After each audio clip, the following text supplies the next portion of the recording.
બોલે પણ ખરી રીતના તો ભગવાન રામનું નામ લેતા છે. ભગવાન નામના ઉપરથી હવન હોમ થાય છે. ત્યારે એમ ગણવા જાય તો આખા નગરની અંદર હૈણા કર ભજન કરે, સંતો ભક્તો કીર્તન કરે.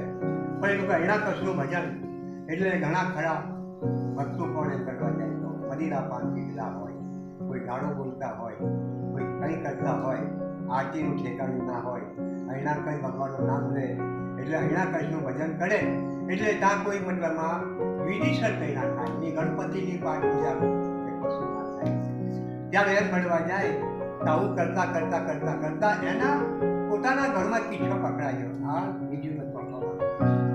એના ઘરમાં પીછો પકડાઈ ગયો કે પોતાનો છોકરો રામ રામ રામ રામ રામ રામ બોલતા પકડાઈ ગયો. ત્યારે સિપાહીઓ આ સાંભળીને એમ ભણવા જાય તો હૈણા કસને ફરિયાદ કરે છે કે રાજન, તમામ લોકો એમ ભણે તમારી આજે કીર્તિ કરે છે, તમારા લોકો તમારા નામનું ગુણ ગાય છે, તમારા નામના હવન હોમ કરે છે, પણ તમારો પુત્ર પ્રહલાદ એ તો એમ બનવા જતો રામનું નામ લે છે.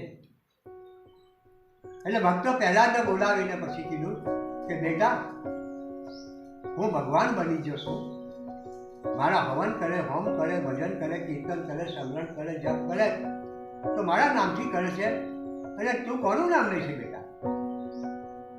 તો ભક્તો પહેલા જ કહેવા લાગ્યા, પિતાજી, મને પણ જન્મ આપવા વાળો ઈશ્વર છે,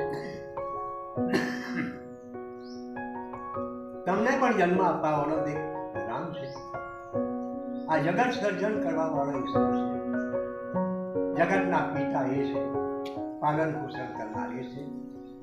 પ્રભુ એમ ગણવા જાય તો એ મોટા આખા વિશ્વના અધિપતિ, સૌના માલિક, મારા તમારા બધાના એ ને એને તમે કેમ જાણ કરો?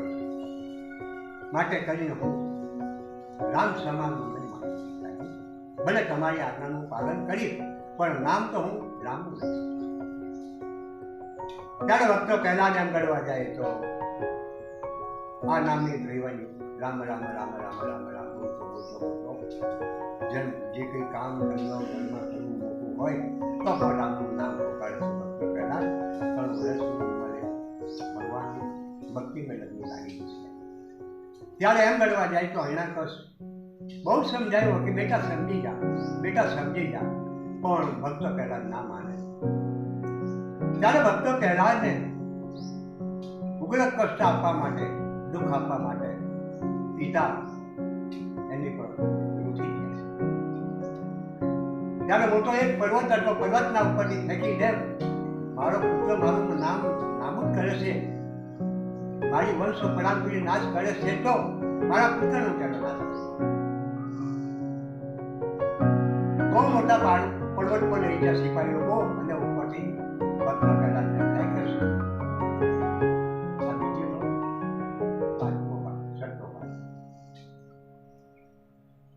ત્યારે એમ ગણવા જાય તો ભક્તો પહેલાને હૈકો ફઠી એટલે ફટ લઈને ભગવાને હાથમાં પકડી અને ધીરે જમીનની ઉપર મૂકી દીધો.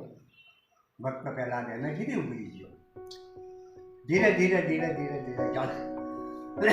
ચાલતો ઘેરે પાછો આવ્યો, નગરમાં આવી અને હૈણા કર જોવા લાગ્યો કે કેમ મોટા પહાડ પરથી જો ફેંકો તો કેવી રીતના બની છે? પણ ભગવાને એને બચાવી દીધો.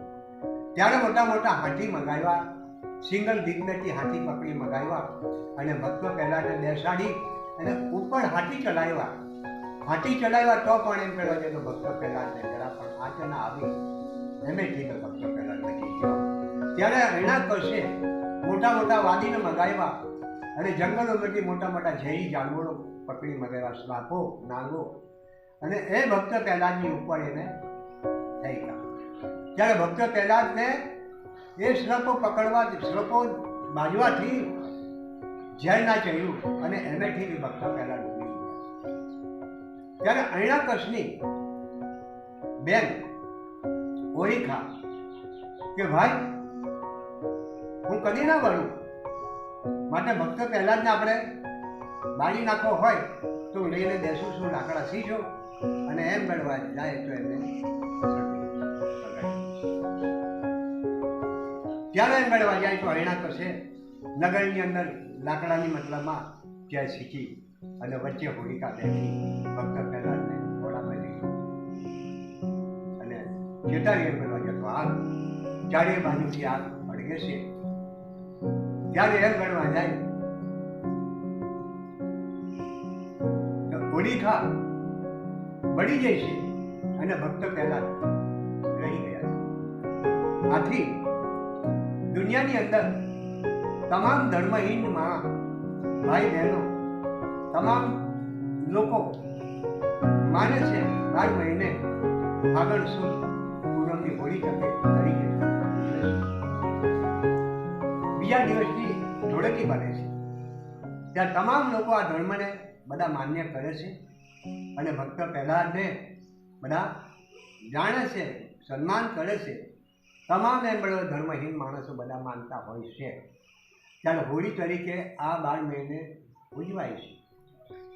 આથી ભક્તો પ્રહલાદ બચી ગયા. પછી એમ કરવા ગયા તો હિરણ્યકશ એને ઉગ્રદંડ સજા આપવા માટે એક અગ્નિનો સ્તંભ ઢકાયો નગરના બહાર. અગ્નિથી મતલબમાં તપાવીને લાલ ધોળ કર્યો છે. ત્યારે ભક્તો પ્રહલાદને હિરણ્યકશ કહેવા કે બેટા મારી સલાહમાં તું ના ચાલ્યો, મારા ઉદ્દેશ પાલન તે ના કર્યું, મારા કીડા પર માટે ના કર્યું તો હાલ હું તને ઉગ્ર સજા આપું છું. તારો લાભ કેવો છે એવું જોઈ જોશે. આ વિડીયોનો 7મો ભાગ 7મો